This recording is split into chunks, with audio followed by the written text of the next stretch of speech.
El nicho ecológico, columna vertebral histórica. Hutchinson formalizó efectivamente lo que había sugerido Grinnell. Las especies tienen ciertos límites ambientales que no pueden trascender en circunstancias normales. Sin embargo, como señalaron Darwin y los naturalistas antes que él, y como es evidente para todos los agricultores, las especies que hacen lo mismo o cosas similares no coexisten durante largos periodos de tiempo. Esa es la esencia, por ejemplo, de plantas llamadas malas hierbas. Cuando el arroz, el maíz o el trigo intentan ocupar el mismo campo con otras especies de gramíneas, a menos que el agricultor intervenga con el control de malezas, los cultivos suelen salir perdiendo. Esto es similar a decir que los cultivos y las malezas ocupan nichos similares, es decir, tienen requisitos similares. En un nivel fundamental, y debido a que lo hacen, las malezas generalmente se apoderan de los cultivos, aunque también ocurre lo contrario, pero no es notado. Esta idea ha existido durante muchos años, entendida intuitivamente por los agricultores tradicionales y codificada en la ciencia de la ecología por el fisiólogo ruso Gauss. Básicamente dice que si el nicho fundamental de dos especies es el mismo, una de estas dos especies será eliminada por competencia.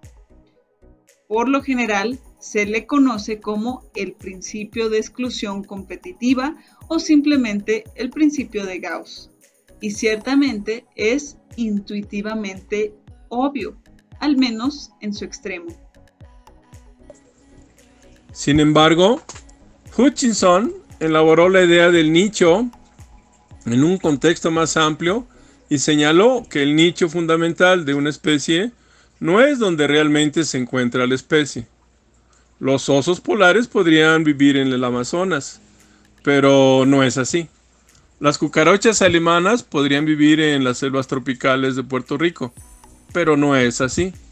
Las vidas de la gloria de la mañana y el maíz tienen casi los mismos requisitos básicos, pero no viven juntos.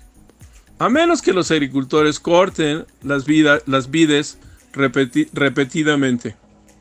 Tales observaciones dejan en claro que el nicho fundamental de Hutchinson no nos dice dónde se encuentra una especie.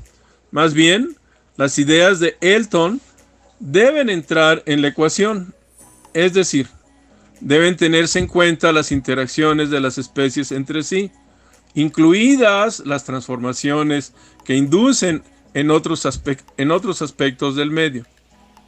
Es decir, el espacio real realizado por la especie es consecuencia de su nicho fundamental, modificado por su interacción con otras especies y el medio. Así, Hutchinson reconoció estas dos ideas, el nicho fundamental y el nicho realizado, y en su mayor parte, todavía hoy usamos estas ideas básicas. La idea completa se conceptualiza con frecuencia en términos de competencia ecológica. Sin embargo, tiene un significado mucho más amplio. Parece razonable sugerir que es más probable que dos especies compitan con más fuerza en la medida en que sus nichos fundamentales se superpongan. En la literatura ecológica moderna, esta es una idea que, si bien tiene sus detractores, es efectivamente la forma estándar de pensar sobre los nichos y la competencia.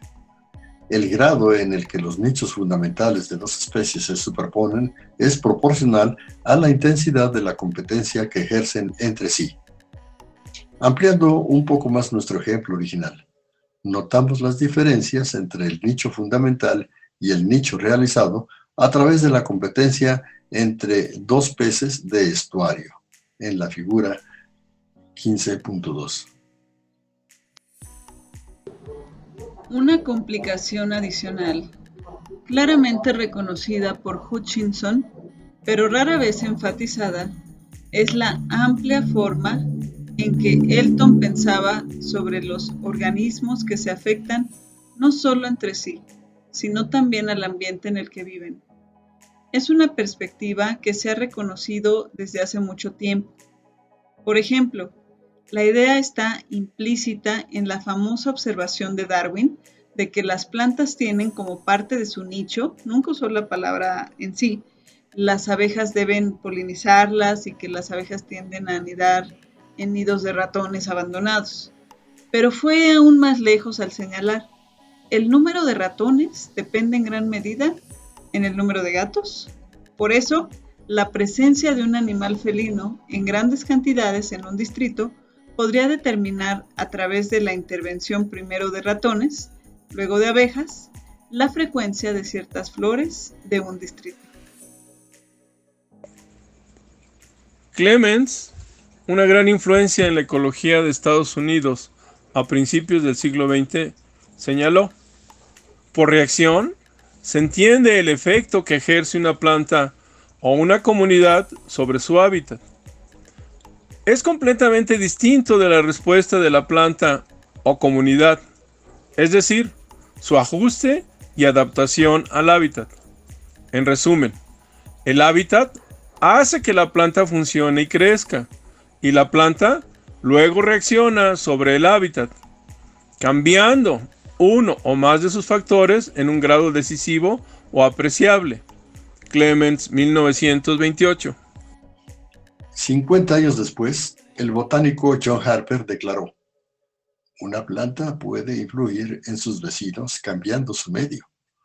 Los cambios pueden ser de suma o resta. También puede haber efectos indirectos que no actúan a través de recursos o toxinas, sino que afectan condiciones como la temperatura o la velocidad del viento, alentando o desanimando a los animales y afectando la depredación, el pisoteo, etc., según Harper. Algunos años después, al escribir sobre cultivos asociados, se dijo: un organismo vive de acuerdo con los dictados de su ambiente local, pero es un participante importante en la realización de cambios en ese ambiente local, según Vandermeer en 1989.